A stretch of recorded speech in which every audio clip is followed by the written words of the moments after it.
In today's video, I'm going to teach you how to connect your Wix account to a domain you already own. This is going to be a game changer if you've been looking to use a personal or professional domain with your existing website. Let's dive right in. First things first, you'll want to head over to wix.com. Once there, locate the sign in option and go ahead and log into your account. If you don't have an account yet, you will need to create one, but assuming you have, you'll be taken directly to your dashboard upon logging in. This dashboard is essentially your control center on Wix, where you can manage all aspects related to your website. You'll see a list of any sites you have already created. From here, carefully select the website you intend to connect to your domain. Just a quick tip, double check that you're selecting the right one if you manage multiple sites. Now that you've picked the correct website, it's time to move to the domain settings. This part is crucial for your connection process.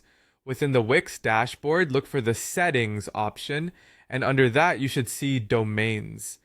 Go ahead and click on it. This section is specifically designed for managing all aspects related to domain names, making it easy to connect, purchase, or manage your domain preferences.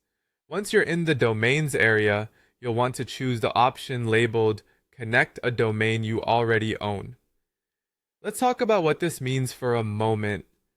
Connecting a domain you already own means you're going to tell Wix where your domain is registered, so they can link it to your site. If your domain is with Namecheap, for example, you'll need to enter your domain name here. You should type it in exactly as it is, such as your domain.com, without any errors. This step is critical because any mistake can lead to issues with connectivity. Take your time and ensure it's accurate. After entering your Namecheap domain name, Wix will prompt you with any necessary information to complete the connection. This often involves updating DNS settings on your domain registrar's site, such as Namecheap. You might need to switch back and forth between Wix and your domain registrar's dashboard, so prepare for that process. Some registrars even offer tutorials on how to update DNS settings, which can be super helpful. And that's it. By following these steps, you'll successfully connect your existing domain to your Wix site, enhancing your online presence with a personal or professional touch. Thanks for tuning in to this guide, and don't hesitate to leave any questions or thoughts in the comment section.